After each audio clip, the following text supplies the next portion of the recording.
Assalamualaikum warahmatullahi wabarakatuh. Selamat berjumpa lagi di video pembelajaran prakarya kelas 9. Semoga kalian dalam keadaan sehat walafiat. Sebelum memulai pembelajaran, mari kita berdoa menurut agama dan kepercayaan masing-masing. Doa selesai. Oke, langsung aja kita ke materi budidaya ikan konsumsi. Tujuan dari pembelajaran hari ini agar kalian dapat menyampaikan tentang keragaman jenis dan wadah budidaya serta pemeliharaan ikan konsumsi sebagai ungkapan rasa bangga dan wujud syukur kepada Tuhan dan bangsa Indonesia. Nah, sekarang apa sih pengertian dengan budidaya ikan? Budidaya ikan yaitu menyediakan ikan dalam memenuhi kebutuhan pangan sumber protein selain dari kegiatan penangkapan. Kemudian yang dimaksud dengan ikan konsumsi yaitu ikan yang dibudidayakan untuk tujuan sumber pangan atau konsumsi. Ikan konsumsi dibagi menjadi 3. Yang pertama ada ikan air tawar, kemudian ikan air payau, dan ikan air laut. Ikan air tawar yaitu ikan yang menghabiskan sebagian hidupnya di air tawar seperti sungai dan danau. Kemudian ikan air payau yaitu campuran antara air laut dan air tawar. Di daerah muara dan memiliki keanekaragaman hayati sendiri. Yang terakhir ada ikan air laut yaitu ikan yang hidupnya di dalam laut. Ikan laut dapat menyesuaikan diri terhadap lingkungan yang memiliki kadar garam yang lebih tinggi dibandingkan dengan kadar garam dalam cairan tubuh. Yang pertama, Ibu akan memberikan contoh ikan dari air tawar.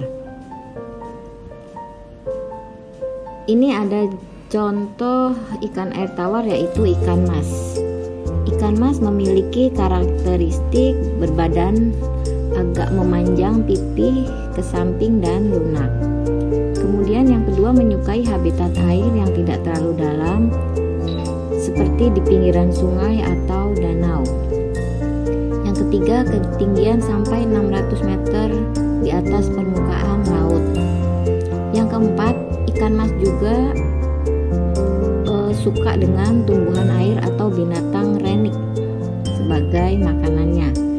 Kemudian pemijahan ikan mas dapat dilakukan sepanjang tahun, tidak tergantung dengan musim.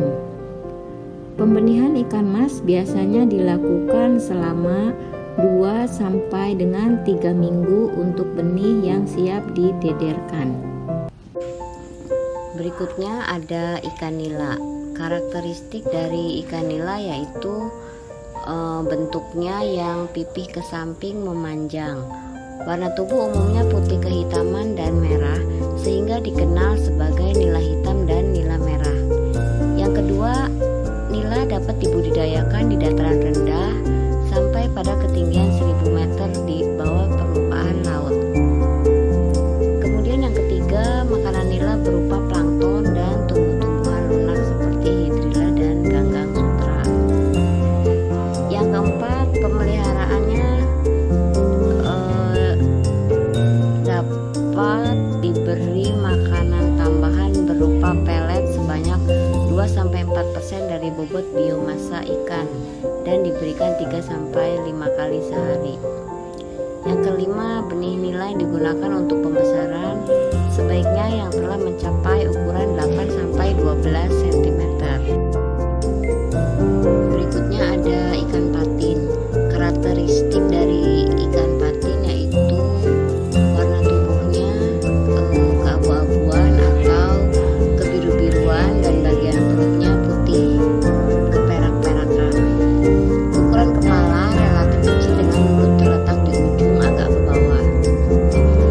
berikutnya, pada mulut patin terdapat dua pasang sungut atau kumis pendek yang berfungsi sebagai peraba. Ciri yang ketiga yaitu pada sirip dan punggungnya terdapat satu jari-jari keras yang berubah menjadi patil yang besar dan bergerigi. Sirip dada juga terdapat satu jari-jari keras dan juga berubah menjadi patil. Makanan patin berupa ikan-ikan yang kecil, kemudian cacing, serangga, biji-bijian, tumbuh-tumbuhan, rumput-rumputan, dan udang kecil. Kemudian ada ikan lele.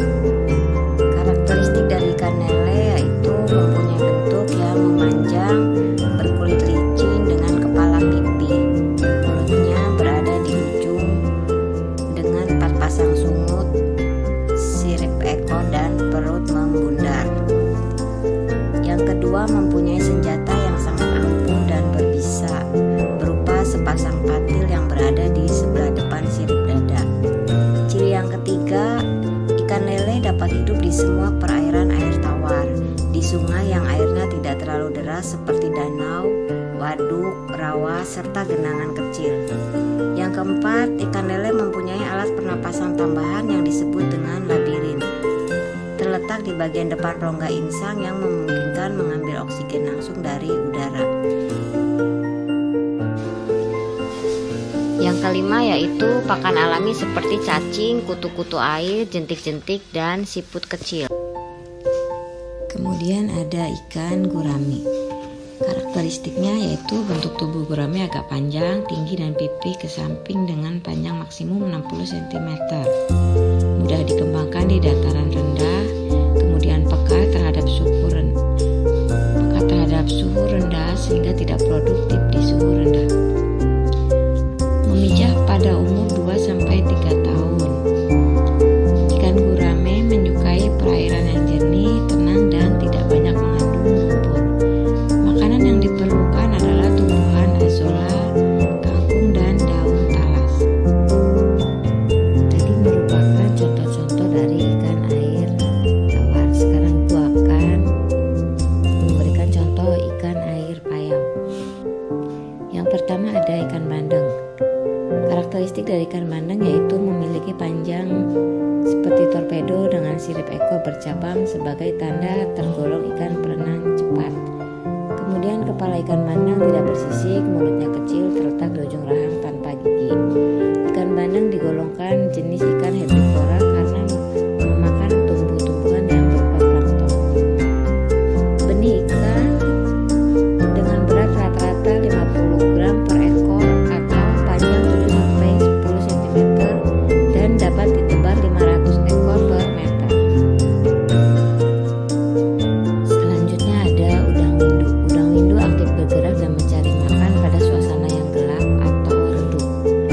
Udang windu mempunyai sifat kanibal yaitu memangsa sesama jenis yang lemah kondisinya. Kemudian ikan windu berganti kulit secara periodik. Udang yang muda lebih sering ganti kulit dibandingkan dengan udang dewasa dan menyukai kumpulan berbagai jenis ganggang dan binatang renik di dasar tambak sebagai makanannya, seperti cacing kecil, larva, serangga, larva kerang, dan ganggang. 5. Cara makan udang yang tergolong lambat. Yang terakhir, contoh ikan air laut. Contoh yang pertama ada ikan kakap putih. Ikan kakap putih dengan karakteristik mempunyai badan memanjang, gepeng, dan batang sirip ekor lebar. Mata berwarna merah cemerlang, mulut lebar sedikit serong dengan geligi yang halus. Kemudian badan atas penutup insang terdapat lubang kuping bergerigi, sirip punggung berjari-jari keras dan lemah, serta memiliki bentuk sirip ekor yang bulat. Pakan yang digunakan adalah ikan rucah atau trasfish. Benih ikan yang sudah mencapai ukuran 50-70 gram per ekor dari hasil pendederan selanjutnya dipelihara dalam keramba.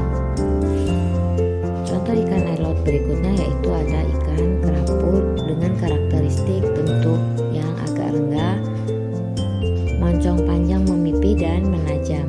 Gigi pada bagian sisi dentare 3 atau 4 baris. Habitat benih ikan kerapu macan adalah pantai yang ditumbuhi alga jenis Reticulata dan Gracilaria sp. Pada tahap dewasa, kerapu hidup di perairan yang lebih dalam dengan dasar perairan pasir berlumpur. Pakan yang paling disukai ikan kerapu yaitu Crustacea atau rebon, juga jenis-jenis ikan kecil seperti teri dan belanak. Pertumbuhan kerapu bebek bisa mencapai 1,3 gram per hari, sedangkan kerapu macan 2,5/3 gram per hari. Nah, tadi Ibu udah contohkan beberapa jenis ikan air laut, air tawar, dan air payau. Demikian yang bisa Ibu sampaikan. Selanjutnya, Ibu akan menerangkan tentang teknik dan budidaya ikan